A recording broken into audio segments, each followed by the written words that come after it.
Selamat pagi, Pak Randy. Senang akhirnya bisa bertemu langsung setelah beberapa kali diskusi melalui telepon. Selamat pagi Pak Roni ya. Saya juga sangat bahagia kita bisa bertemu langsung Pak. Kami sudah mendengar banyak tentang kesuksesan Roni Jaya. Terima kasih Pak. Kami memang sudah bekerja keras selama bertahun-tahun. Namun saya yakin kalau kita bekerja sama, kita bisa mencapai lebih banyak lagi. Saya melihat Randy Corporation punya banyak potensi bidang yang sama dengan perusahaan kami. Betul sekali Pak. Kolaborasi ini bukan hanya menguntungkan secara finansial, tapi juga membuka peluang besar untuk kedua perusahaan. Saya sudah sangat menantikan hal tersebut. Saya juga begitu Pak. Saya sudah menyiapkan beberapa ide untuk memulai kerjasama ini. Dan kami ingin melihat bagaimana Randy Corporation melihat peluang ini ke depan. Beberapa bulan kemudian kedua perusahaan mulai bekerja sama dengan sangat baik. Namun suasana di kantor Siska sedikit tegang. Ada perkembangan baru bulan ini. Saya merasa belakangan ini ada yang janggal dengan proyek kita dengan perusahaannya Randy. Sebenarnya Pak, ada kabar yang kurang baik. Ternyata Randy Corp mulai menguasai lebih banyak area daripada yang kita sepakati sebelumnya. Beberapa cabang kita sudah mulai tidak mendapatkan pasokan Pak dari pemasok utama. Apa? Kok bisa? Bukannya kita sudah ada kesepakatan ya? Benar Pak, ada laporan yang mengatakan bahwa Randy Corp sudah mulai membeli saham beberapa mitra strategis kita tanpa pemberitahuan. Dan yang lebih mengejutkan, mereka juga mengambil alih beberapa lini bisnis kita. Apa maksudnya ini? Jangan-jangan ada yang tidak beres dengan kontrak kita. Roni pun memutuskan untuk menemui Randy. Saya ingin membicarakan hal penting. Ada beberapa hal yang sangat mengganggu pikiran saya belakangan ini. Tentu Pak Roni. Apa yang mengganggu itu? Mungkin saya bisa membantu menjelaskannya. Saya baru saja mendapat laporan dari tim saya. Ternyata Randy Corporation sudah mulai mengambil alih banyak bagian dari perusahaan kami tanpa izin. Kami juga mendapati bahwa beberapa aset penting kami sudah berpindah tangan ke perusahaan Anda. Saya mengerti sebenarnya itu memang bagian dari strategi. Kami sudah melakukan evaluasi dan kami rasa jika kami bisa mengambil alih perusahaan Pak Roni, maka kami bisa mendapat keuntungan yang sangat besar. Apa? Jadi ini semua sudah direncanakan dari awal. Semua yang terjadi ini hanya untuk menguasai perusahaan saya. Tidak ada yang salah dengan itu Pak Roni. Dunia bisnis memang seperti itu. Saya hanya memanfaatkan peluang yang ada. Lagi pula, salah Bapak sendiri yang asal percaya aja. Saya tidak percaya ini. Saya sudah mempercayakan Anda dan perusahaan Anda, dan ini yang saya dapatkan. Saya paham kekecewaan Anda Pak Roni. Tapi ini adalah dunia yang keras. Terkadang kita harus sedikit licik dan kejam dalam membuat sebuah keputusan. Saya tidak akan tinggal diam ya. Saya akan mencari jalan keluar untuk mengambil kembali kendali perusahaan saya. Anda tidak akan bisa dengan mudah menguasai semuanya. Dalam waktu 2 minggu, akhirnya Randy bisa mengambil alih perusahaannya Roni. Akhirnya aku bisa menguasai sepenuhnya perusahaan Siksa ini. Katanya dia gak bakal tinggal diam. Nyatanya saat ini udah aku miliki sepenuhnya perusahaannya. Perhatian para pekerja di sini, rata-rata wanita cantik ya. Wih, kayaknya bakal mantep kalau mereka itu pakai baju yang minim. Apa aku buat peraturan wajib pakai baju minim ya? Buat para pekerja perempuan. Ya kan, sekarang ini perusahaan udah sepenuhnya jadi milik aku. Nanti aku udah gak perlu ke diskotik lagi. Kalau cuma mau cewek yang seksi, tinggal berangkat aja ke kantor. Ide yang bagus juga ya.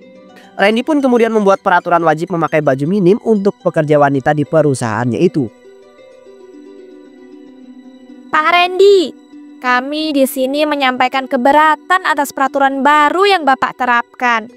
Aturan yang mewajibkan karyawan wanita mengenakan pakaian minim itu tidak relevan loh Pak dengan pekerjaan kami dan sangat tidak pantas. Betul Pak, kami datang ke sini untuk bekerja secara profesional, bukan untuk menjadi pajangan. Ini sangat menghina dan melanggar norma kesopanan serta profesionalisme kami Pak. Kalian keberatan ya? Tapi saya rasa aturan ini justru membuat suasana kantor itu lebih menarik. Kalian kan masih tetap digaji, apa bedanya? Kami memang digaji Pak, tapi gaji kami tidak memberi Anda hak untuk menentukan bagaimana kami harus berpakaian. Apalagi dengan cara merendahkan martabat kami. Merendahkan? Kalian terlalu sensitif. Saya hanya ingin perusahaan ini lebih baik, lebih bersemangat. Bukankah lingkungan kerja yang menyenangkan itu juga penting? Lingkungan kerja yang menyenangkan? Ini bukan soal menyenangkan Pak. Ini soal pelecehan. Anda memanfaatkan posisi Anda untuk membuat aturan yang tidak ada hubungannya dengan pekerjaan kami. Kalian tahu siapa yang memiliki perusahaan ini sekarang, bukan? Saya. Dan itu berarti saya yang membuat aturan. Kalau kalian tidak suka, pintu keluar ada di sana. Tidak ada yang memaksakan kalian untuk tetap bekerja di sini. Jadi maksud Bapak, kami harus memilih antara martabat kami atau pekerjaan kami, gitu. Anda mengancam kami dengan pemecatan jika kami tidak mengikuti aturan yang jelas-jelas melanggar norma ini. Pilihannya sederhana, ini perusahaan saya, ya aturan saya. Kalau kalian tidak bisa menerima, saya bisa dengan mudah mencari orang lain ya mau bekerja dan mematuhi peraturan ini. Para karyawan pun hanya bisa terdiam, mereka lalu memutuskan untuk berdiskusi. Aku masih nggak habis pikir deh. Aturan yang dibuat sama Pak Randy itu benar-benar gila. Masa kita harus pakai baju minim ke kantor? Ini kantor loh, bukan klub malam. Iya bener, aku merasa marah banget deh. Tapi di sisi lain aku juga sedih. Kita kerja keras udah ngasih yang terbaik, tapi kok malah diperlakukan kayak gini sih? Apa mereka pikir kita nggak punya harga diri ya? Betul, kita semua marah dan kecewa. Tapi resign juga bukan solusi yang gampang loh. Aku tahu banyak dari kita bergantung sama gaji di sini. Gaji kita di sini lumayan besar dan gak mudah loh dapat pekerjaan dengan bayaran seperti sekarang ini. Benar, biaya hidup makin tinggi.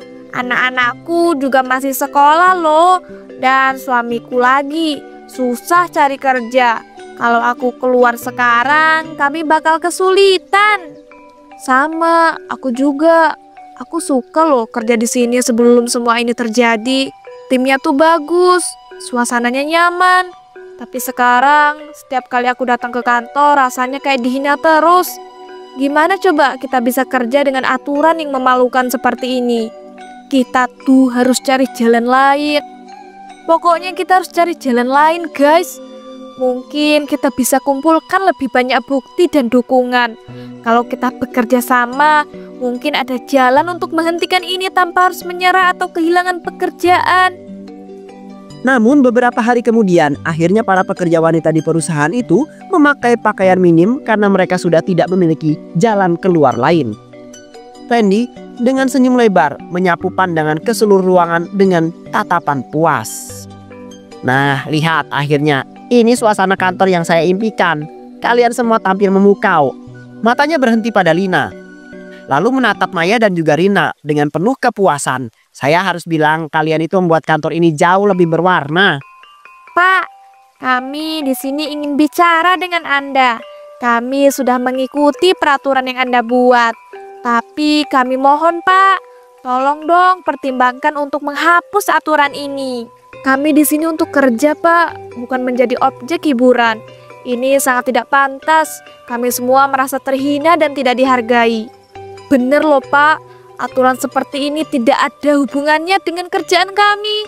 Kami mohon Pak, Anda dapat memahami bahwa martabat kami harus tetap dihormati. Hapus aturan? Mana mungkin. Lihat, kalian sudah membuat kantor ini jauh lebih menarik. Sekarang bukankah lebih menyenangkan bekerja dalam suasana seperti ini?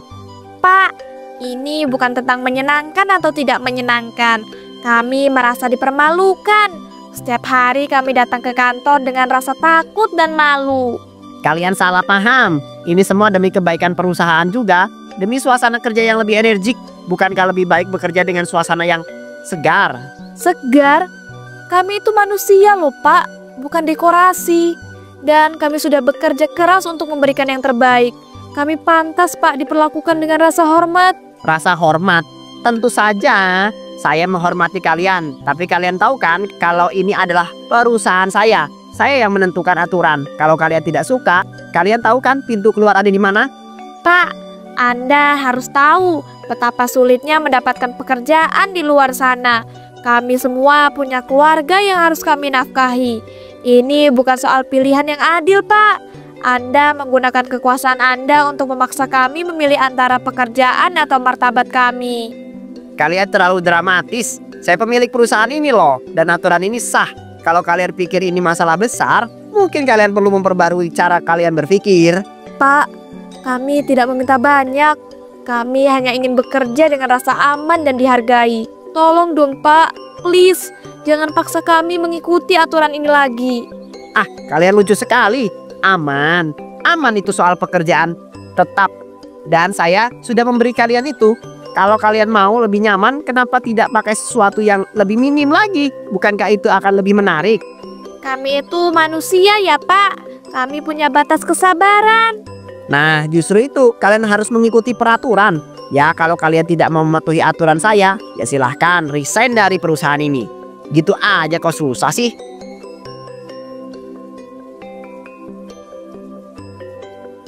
Siang harinya, teman Randy datang berkunjung ke perusahaan yang Randy rebut dari Siska. Randy, ini kantor atau tempat hiburan? Gimana sih ceritanya? Semua karyawan cewek pakai baju kayak begini? Andi, selamat datang di perusahaan yang baru saja aku rebut dari si Roni itu. Gimana, keren kan? Tempatnya sih bagus, tapi baju karyawannya mereka semua kayak... Jangan bilang ide kamu ini. Ide brilian maksudnya. Ya ini aturan baru yang gue buat. Suasananya jadi lebih segar, lebih menarik kan? Lo beneran bikin aturan kayak begini? Mereka diwajibkan pakai baju minim. Iya dong, gue bosnya di sini. Gue yang nentuin aturannya. Ini perusahaan gue sekarang. Harus ada sentuhan baru biar nggak membosankan. Gila ya, gue pikir lo cuma bakal ambil perusahaan ini buat untung besar. Ternyata lo jadi main aturan yang begini ya. Nyali lo gede juga, Ren. Hah, ini namanya inovasi bro. Kadang-kadang orang sukses itu harus beda, bikin gebrakan yang nggak kepikiran orang lain. Tapi Ren, lo tahu kan sekarang zaman media sosial, orang bisa ngomong apa aja. Lo nggak takut bakal jadi omongan? Biarin aja mereka mau ngomongin apa. Itu mah gak ngaruh. Selama gue yang pegang kendali, gak ada yang bisa mengganggu posisi gue. Lagi pula gue kasih mereka pekerjaan dengan gaji yang bagus. Itu lebih daripada cukup kan? Lo beneran percaya ini bakal lancar-lancar aja? Andi, dengerin gue ya. Dunia ini penuh aturan kaku yang bikin hidup ngebosenin. Gue di sini buat bikin suasana yang beda. Karyawan bahagia, bos lebih bahagia. Itu prinsip gue. Tapi lo nggak mikirin gimana perasaan mereka kan? Maksud gue mereka mungkin nggak nyaman dengan aturan ini. Mereka mungkin aja nggak nyaman di awal, tapi kan mereka juga butuh pekerjaan yang nggak ada yang berani keluar cuma gara-gara aturan kecil kayak begini. Mereka bakal terbiasa lama-lama juga, enjoy sendiri. Gue kenal lo dari lama, Ren. Lo selalu berani ambil resiko. Hati-hati bro, kadang-kadang nyali besar itu bisa jadi bumerang loh. Santai aja Andi, lo terlalu banyak mikir. Ini perusahaan gue sekarang, gue yang pegang kendali. Gak akan ada yang berani bantah gue. Heh. Sementara itu para karyawan Randy sedang berdiskusi. Kita nggak bisa terus-terusan kayak gini tahu.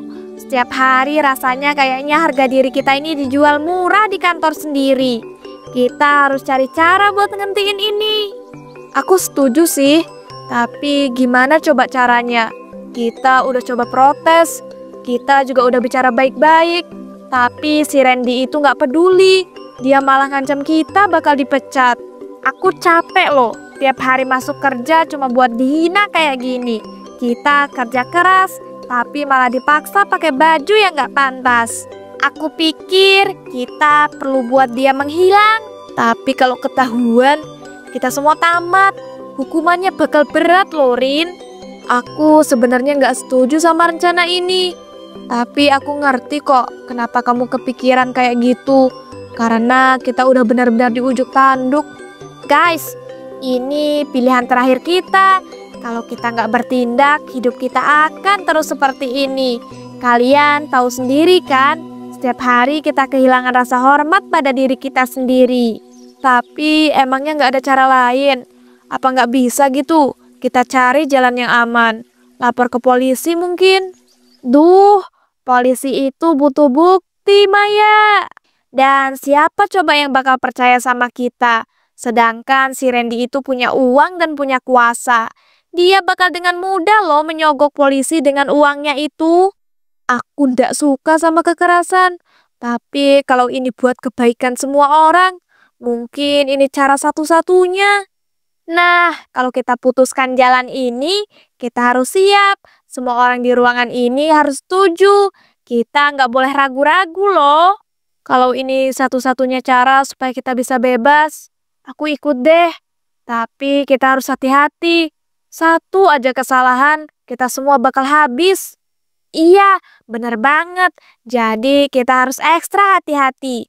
Oh iya, supaya rencana kita berjalan lancar, gimana kalau kita pura-pura baik ke si Randy itu dan seolah-olah kita seneng dan menerima peraturan yang dia buat itu? Wah, boleh tuh. Jadi ketika rencana kita berhasil, gak akan ada yang curiga sama kita kalau kitalah yang ngerencanain buat nyingkirin si Randy. Mereka pun akhirnya memutuskan untuk membuat rencana menyingkirkan Randy. Keesokan harinya, para karyawan pun mulai berpura-pura baik ke Randy.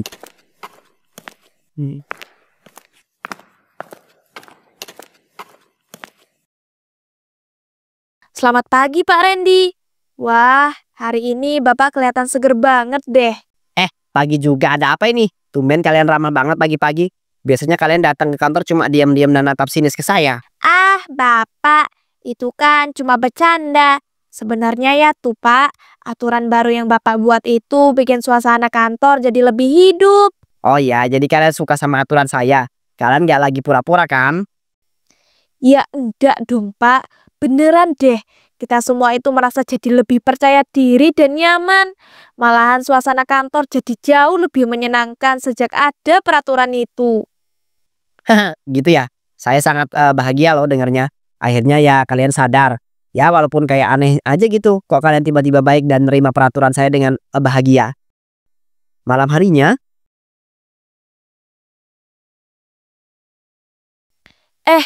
Udah siap belum semuanya? Udah kok ini. Tinggal nunggu waktu yang tepat aja. Pak Randy lagi di ruangannya kan? Iya, tadi dia bilang bakal lembur karena ada kerjaan tambahan gitu. Wah, pas banget dong. Itu si Rina udah stay loh di depan kantor buat jaga-jaga. Aku juga udah sempet loh ngambil kunci ruangan Pak Randy. Wih, gercep juga kamu. Sementara itu di ruang Randy tiba-tiba ditelepon oleh Andi. Halo, kenapa nih? Kok tumben nelpon nih? Lo di mana bro? Ya lagi di kantor lah, lagian banyak banget pekerjaan. Jadi gue lembur hari ini. Walah, padahal gue mau ajak lo ke diskotik. Tapi kok feeling gue gak enak ya. Kayak bakal terjadi sesuatu gitu ke lo. Hah, ada-ada aja sih. Dah, kayak dukun aja lu. Orang gue di kantor aman-aman aja, damai begini. Udah dulu ya, gue mau lanjut kerja ini. Ya kan feeling aja gitu. Ya udah deh, gue tutup ya teleponnya. Di sisi lain, Halo Lin, keadaan di luar kantor udah aman. Aku udah ngecek keadaan beberapa kali. Oke deh kalau gitu, berarti langsung aja kita eksekusi rencana kita.